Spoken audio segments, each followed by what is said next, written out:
Assalamualaikum warahmatullahi wabarakatuh. My name is Irshad Patel.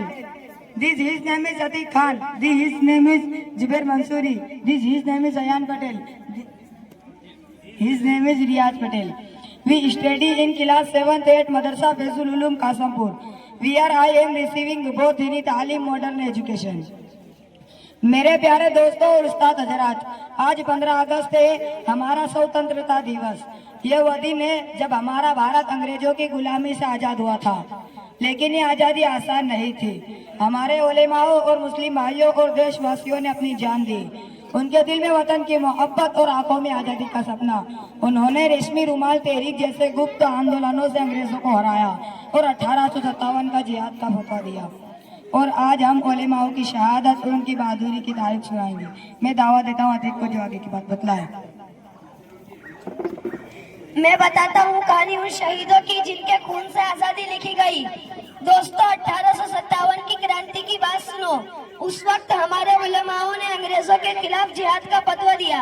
मौलाना अहमदुल्लाह शाह जो फैजाबाद के थे, उन्होंने ये फतवा दिया था। उन्होंने कहा अंग्रेज हमारा देश लूट रहे हैं, हमें आजादी चाहिए। उनके फतवे ने पूरे हिंदुस्तान में आग लगा दी। लोग तलवारें लेकर अंग्रेजों से भिड़ गए। अंग्रेज भी बहुत जालिम थे। उन्होंने हमारे उलेमाओं को पकड़ा और शहीद करके उनकी लाशें पेड़ों पर लटका दी। फिर भी वो डरे नहीं। वो कहते थे वतन के लिए जान दे देंगे। अब मैं जुबैर को दावत देता हूँ कि वो आगे की बात बताए।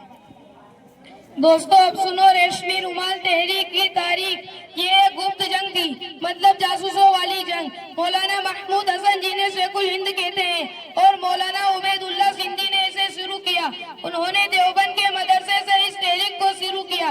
मौलाना और उनके शागिर्द रेशमी रुमाल में गुप्त चिट्ठियां भेजते थे, जिनमें अंग्रेजों को हराने की तदबीर होती थी। जब अंग्रेजों को पता चला तो उन्होंने मौलाना को माल्टा की जेल में डाल दिया, फिर भी वो नहीं टूटे। रेशमी रुमाल तहरीक ने साबित किया कि हमारे उलमाओं की हिम्मत कितनी बड़ी है।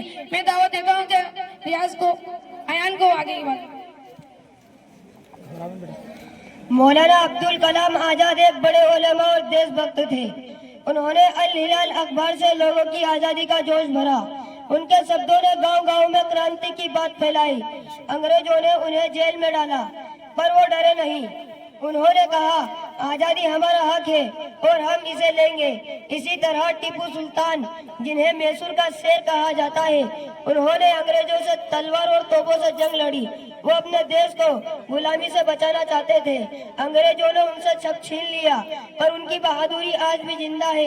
इन दोनों ने हमें सिखाया कि वतन के लिए हर कुर्बानी मंजूर है। अब मैं दावत देता हूँ रियाज को कि वो आगे की बात बताए।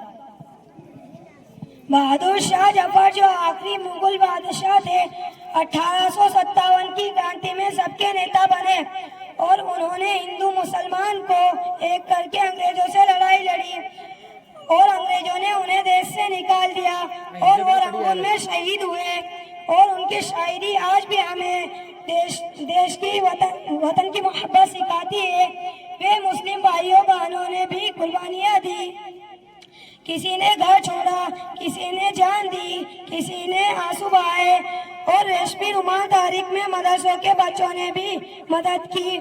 और आज हम आजाद हवा में सांस लेते हैं तो उनकी वजह से। और आइए आहद करें कि हम पढ़ेंगे, एक रहेंगे, देश को मजबूत करेंगे। जय हिंद, जय भारत।